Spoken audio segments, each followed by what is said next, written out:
Welcome back to another video. I'm going to be showing you how I do these lash strips. So I'm going to be using the My Lash Supply cashmere lash extensions, and I'm going to use the C curl.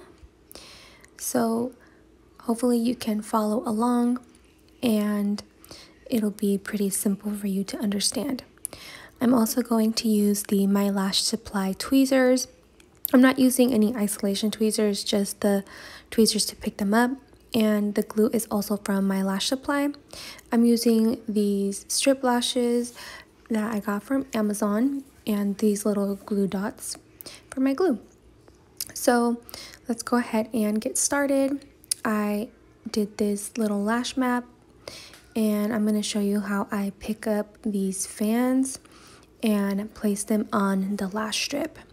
So these first few lash fans are a little bit tricky because I haven't gotten into the flow of doing it. So these first fans are not going to be perfect, but all I'm doing here is creating a guide for where each lash is going to go.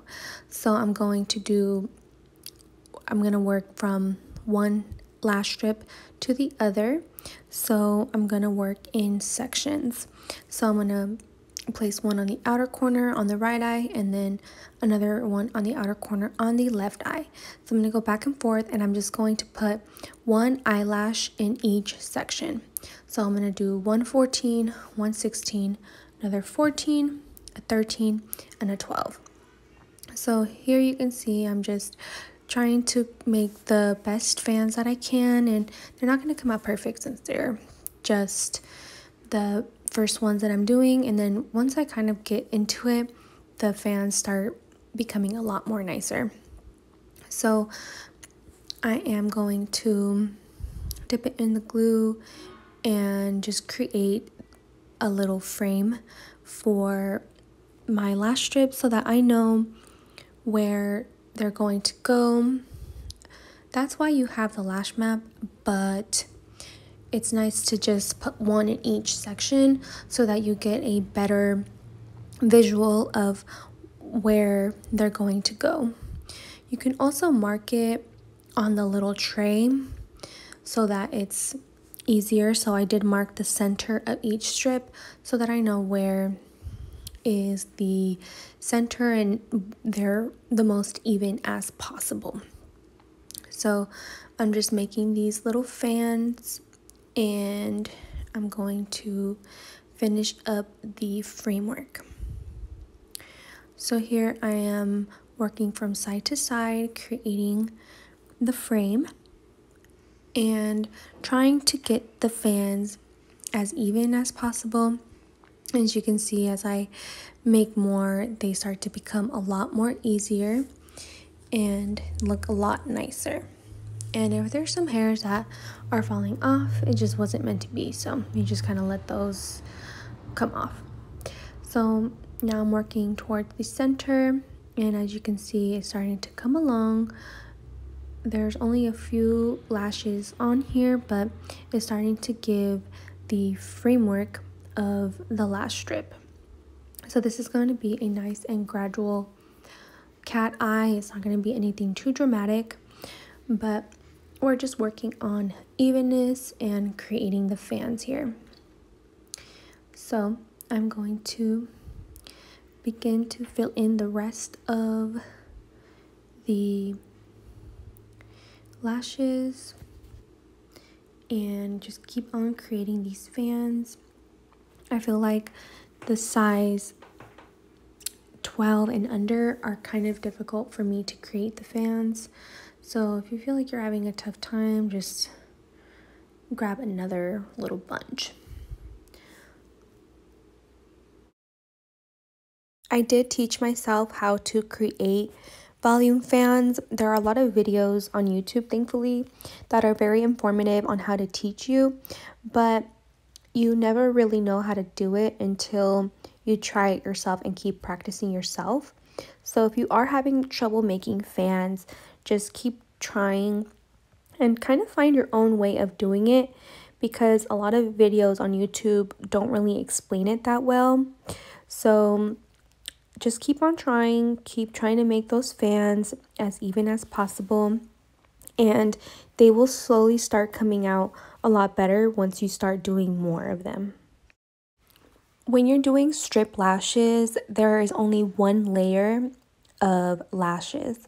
So compared to doing eyelash extensions on your real natural lashes, you're only working in one layer.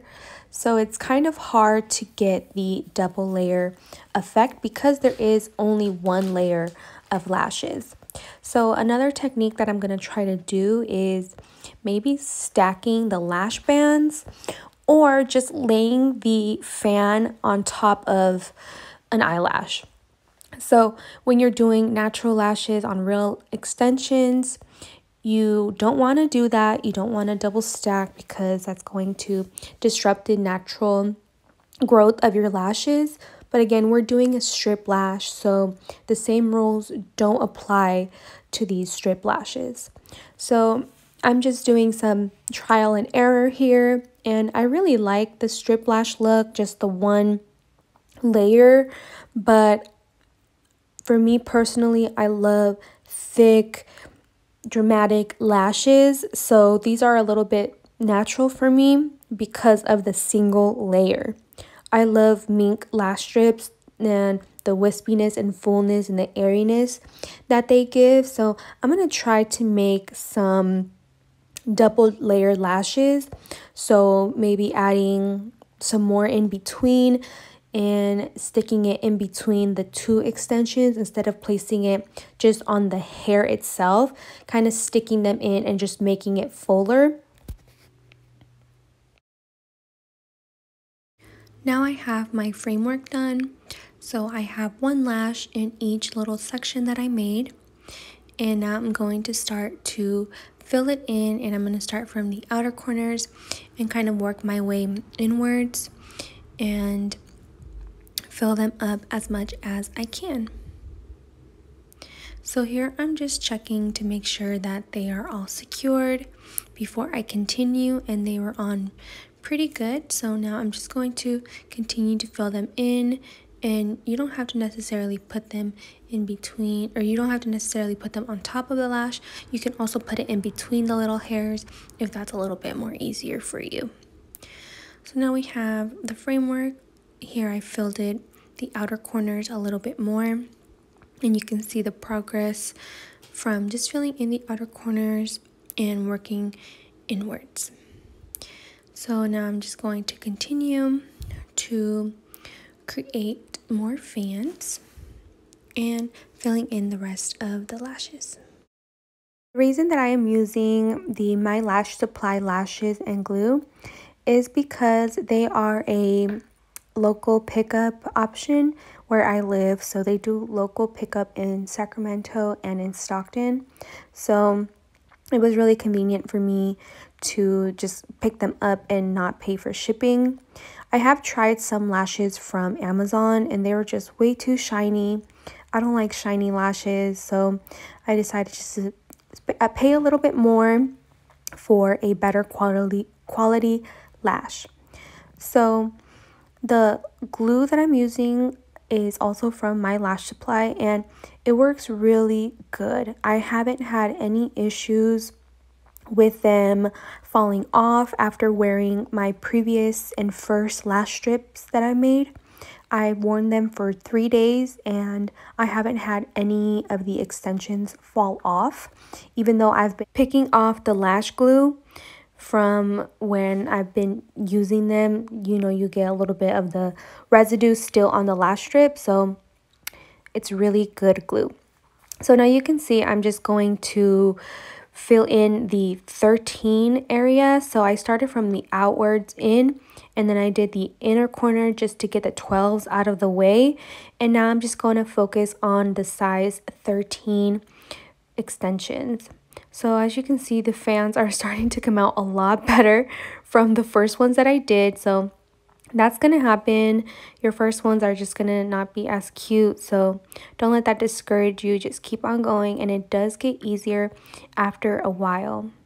So now I'm just filling them in and trying to go back and forth so that I get them even, and it just kind of keeps you it just makes a little bit more sense to keep them even so that you're not having one lash fuller than the other. But as you can see, I did some little markings on the tray itself so that I know kind of where to fill in my last section. So I'm just working in sections to make it easier and to make it a lot more, what's the word, like consecutive? I'm not sure if that's the right word, but just to make them a lot more even. Hopefully this video is helpful to you if you are interested in making your own customized lash strips, handmade lash strips. If they are, leave a comment down below. Even if you enjoyed watching the video, let me know down below. I love seeing your guys' comments, and it really motivates me to make more videos that are either nail related or eyelash related now that I am starting to do eyelashes. So let me know what you think. This is the final look of these lash strips. It is just a nice and gradual cat eye, and they look really cute and full. I probably can add a little bit more to them, but this is the final look.